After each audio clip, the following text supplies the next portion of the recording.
আসসালামু আলাইকুম ওয়া রাহমাতুল্লাহি ওয়া বারাকাতুহু। সুপ্রিয় দর্শক শ্রোতা বন্ধুরা, দেশে প্রবাসী পৃথিবীর বিভিন্ন প্রান্ত থেকে যারা আমাকে দেখছেন, আমার কথা শুনছেন, তাদের প্রত্যেককে অনেক অনেক প্রীতি আর শুভেচ্ছা জানিয়ে শুরু করছি আমার ধারাবাহিক ব্লগের আজকের পর্বটি। বন্ধুরা, আপনারা জানেন আমি এই মুহূর্তে রয়েছি ইউরোপে। আর ইউরোপে আমার যাপিত জীবনের নানা তথ্য উপাত্ত নিয়ে আমি আপনাদের জন্য নিয়মিতভাবে ব্লগ উপস্থাপন করে থাকি। অর্থাৎ আমি আমার জীবনে যা দেখছি, যা শুনছি, যা শিখছি, তা আমার মতো করে আমার ভাষায় আপনাদের সাথে শেয়ার করার চেষ্টা করি। তো আজকে আমি রয়েছি এই মুহূর্তে ইউরোপের দেশ পর্তুগালের লিসবনের খুবই আম, জনপ্রিয় একটি জায়গায়, যেখানে প্রচুর পরিমাণ মানুষজন প্রতিনিয়ত আসেন এবং বিশেষ করে এই সামার সিজনে প্রচুর পরিমাণ লোকজন পৃথিবীর বিভিন্ন প্রান্ত থেকে, বিশেষ করে ইউরোপের বিভিন্ন দেশ থেকে এখানে আসেন এবং এখানে এসে তাদের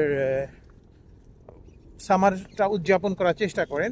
তো তেমনই একটি জায়গাতে রয়েছি যেখানে আসেন, সেটা হচ্ছে ইউরোপের বেলহেম টাওয়ারের পাশে।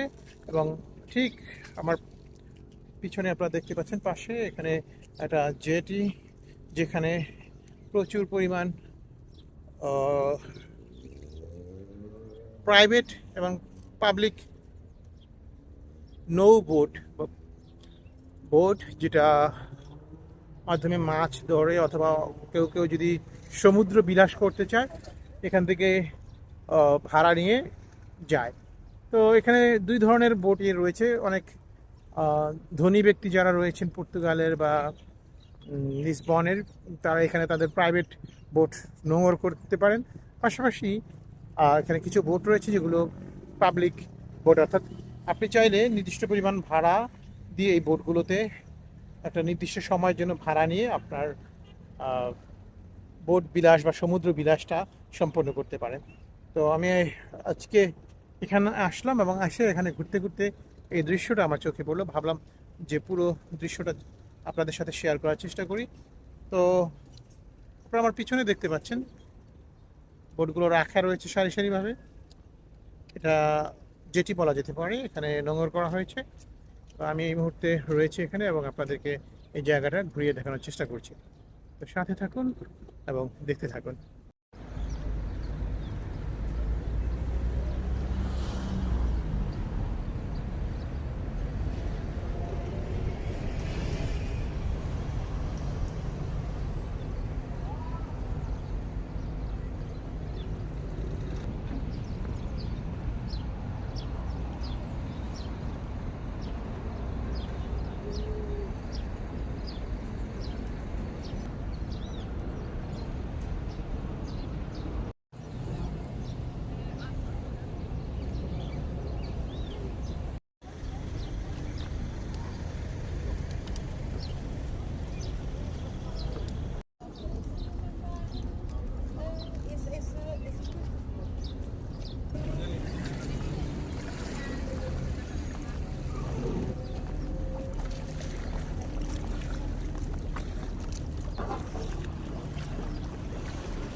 সকালবেলা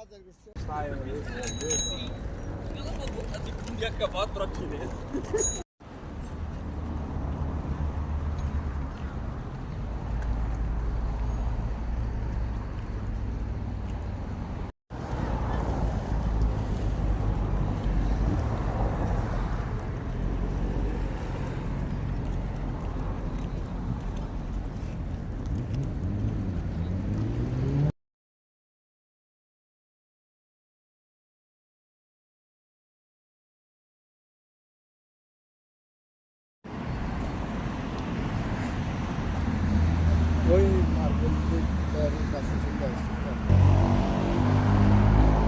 বন্ধুরা, আপনারা দেখতে পাচ্ছেন এখন যে ভবনটি, এটাকে বলা হয় সেন্ট্রো কালচারা দে বেলেম, অর্থাৎ বেলেমের কালচারাল সেন্টার।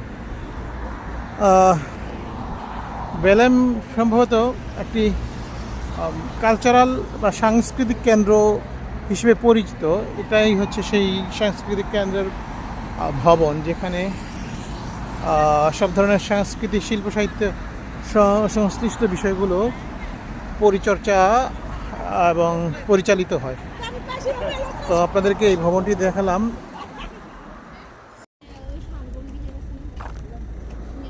বন্ধুরা, প্রায় মুহূর্তে যে ভবনটি দেখতে পাচ্ছেন এটা হচ্ছে মিউজিয়াম দে পপুলার, পর্তুগালের একটি মিউজিয়াম। 300 এখানে পর্তুগালের প্রাচীন যত নিদর্শন রয়েছে সবগুলো রয়েছে। তো আজকে এখানে আর আমরা প্রবেশ করব না, আজকে এর বাইরের অংশটা আপনাদের দেখালাম। ভবিষ্যতে ইনশাআল্লাহ কোনো এক সময় সুযোগ হলে আপনাদেরকে ভিতরটা ঘুরে দেখাবো।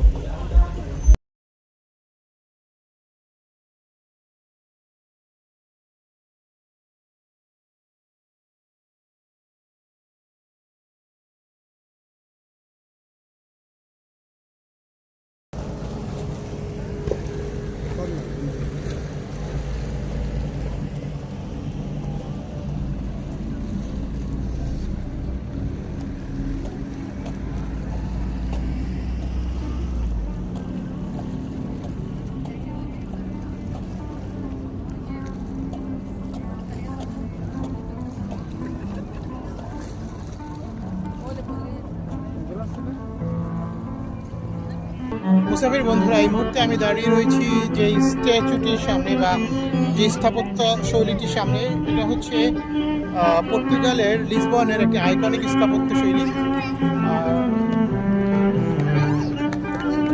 ঠিক নদীর পাড়ে, এক পাশে নদী আর এক পাশে লিসবন শহরকে কেন্দ্র করে এই স্থাপনাটি তৈরি করা হয়েছে।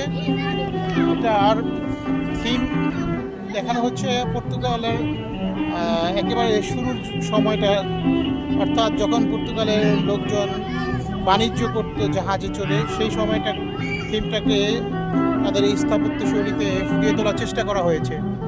তো অসাধারণ একটি স্থাপত্য শৈলী, শ্বেত পাথর কেটে পুরো স্থাপত্য শৈলীটি তৈরি করা হয়েছে, যা মানে এক কথায় বলতে গেলে আর্কিটেকচার, আধুনিক আর্কিটেকচারের একটি অন্যতম সৌন্দর্য বলা যেতে পারে।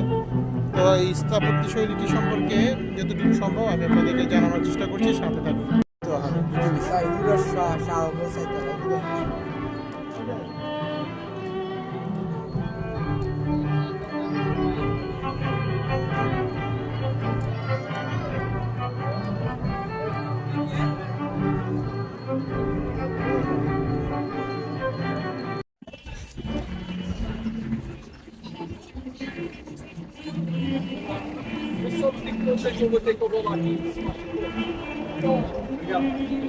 সুপ্রিয় দর্শক শ্রোতা বন্ধুরা, আমার পিছনে যেই স্ট্রাকচারটি দেখতে পাচ্ছেন এটার নাম হচ্ছে নোভে সেন্টেনারিও বা মাউন্টেন অফ দ্য ডিসকভার।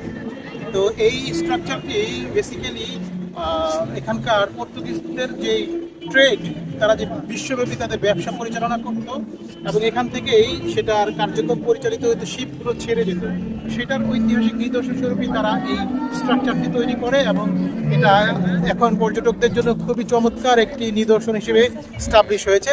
পৃথিবীর অসংখ্য পর্যটক প্রতি বছর এখানে আসে।